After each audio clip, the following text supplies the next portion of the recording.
Like, for example, if I were to ask you, what's 2 plus 2? What's 2 plus 2? 4. Thank you. Thank you. I had to freak out for a second.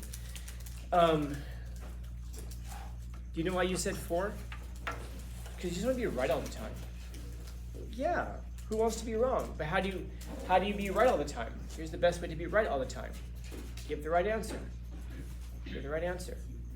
You don't have to present the contrarian answer. What's 2 plus 2? Well, it could be 5.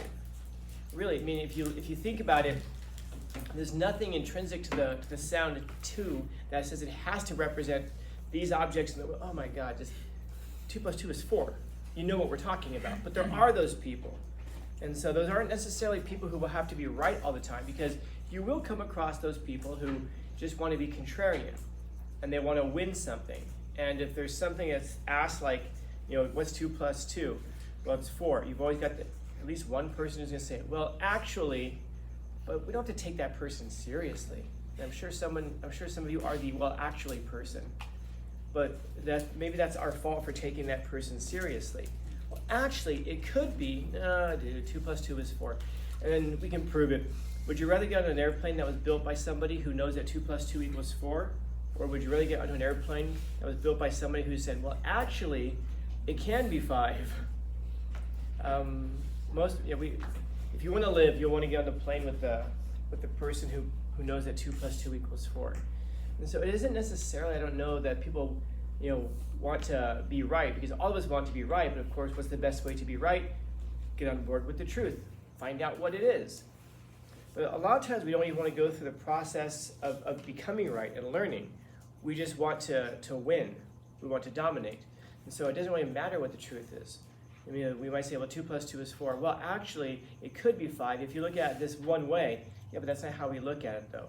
And that's not a way that corresponds with reality. And then we'll fall back and say, well, we all have our own opinions. No, even then, we don't all have our own opinions. There's a finite number of opinions out there in the world, and we partake of some of them. So, I do encounter those people, but what you'll find is that it isn't usually even just something that has to do with one issue. It'll be something that carries over into multiple aspects of their lives. In other words, that's a person who generally is probably a person who's out there causing drama, causing arguments, causing squabbles, because that's what they find interesting, and maybe that's what they find to be interesting or appealing.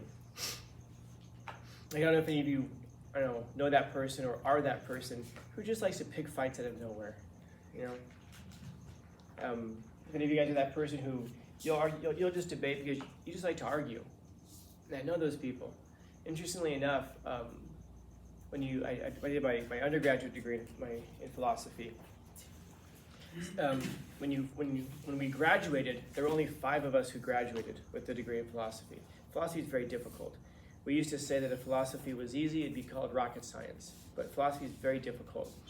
When you're taking your first few courses towards a philosophy degree, you'll have classrooms with, I'm not exaggerating, 100, 150 people in there. And then as the years go on, that class really starts to whittle itself down.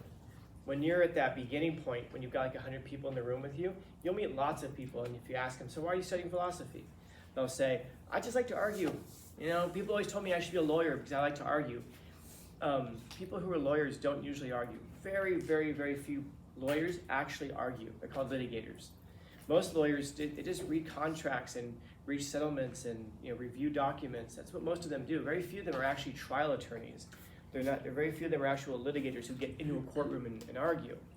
And there's a big difference from arguing from the facts and just arguing to argue. The second one, arguing just to argue, is a very nihilistic way of looking at the world. It kind of suggests that I don't really care what's true, I just want to pick fights with people. And so it's always a really good idea if you're going to talk to somebody, ask them,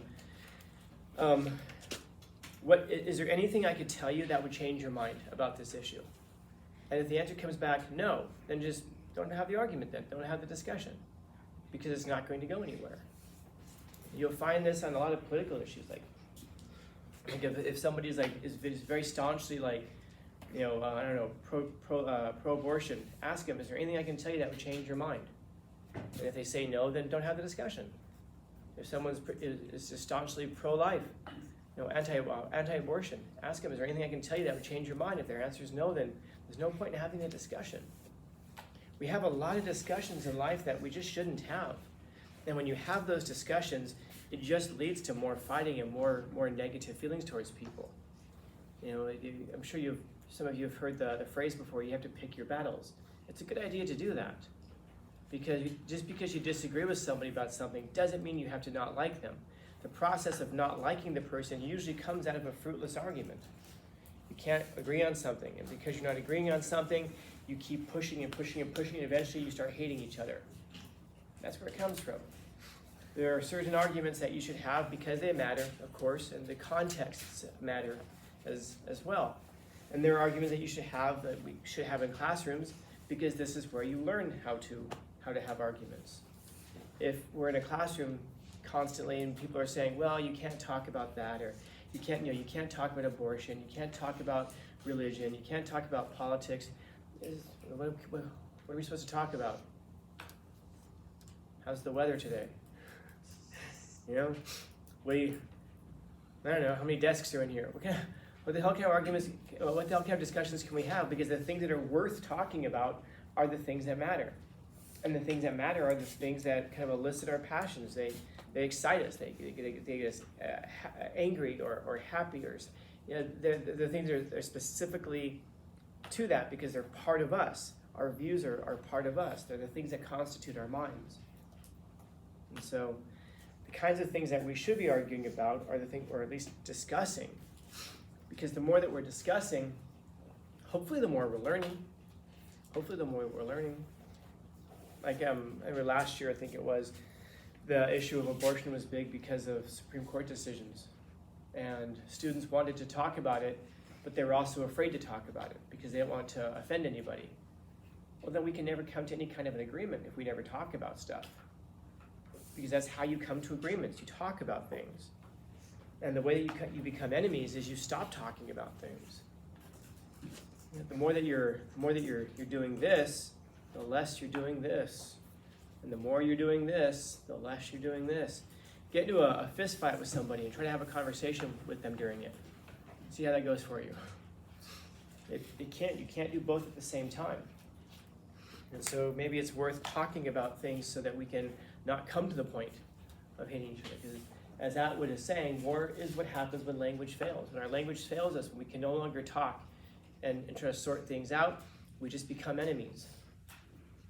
And I wonder how many of you, I know a couple of you because you wrote it in your letters of introduction, have used to be close with people and have lost friends because you said, we just don't talk anymore. I mean, talking is exactly what brings us together. We start to discover that, turns out, we're all humans. And if we're humans, then we have a lot in common. We have a lot that we share together. And it's difficult to kill human beings. It's difficult to fight human beings. It's easy to hate and to fight things that we don't see as being humans. And one of the ways that we discover humanity in people is discovering what they really think about things and why they think about things.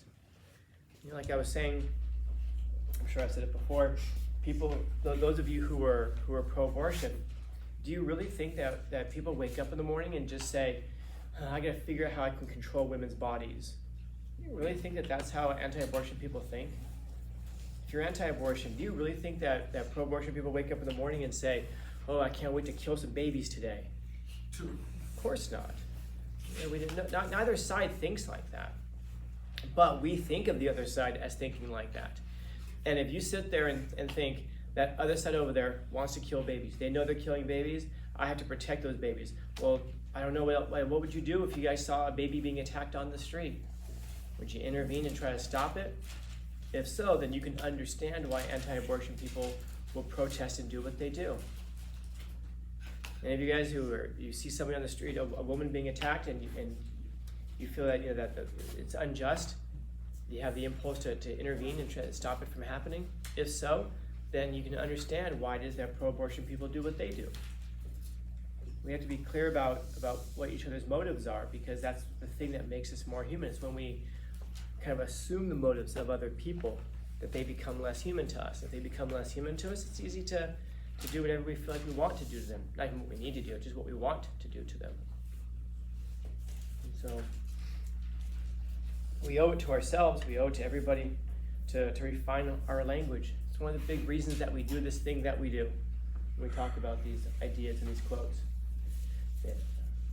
What's funny is that when I talk with a lot of students who, I'll just call it what it is, just fail dramatically and embarrassingly on these, and they'll oftentimes get very frustrated. It's just stupid. Tell me that you can't explain yourself without telling me you can't explain yourself. That's how you do it. It's just stupid. Okay. The greatest thoughts that have ever entered the human lexicon are just stupid. Understood. But you've got figured out. But just call it what it is. I can't explain what this person is saying.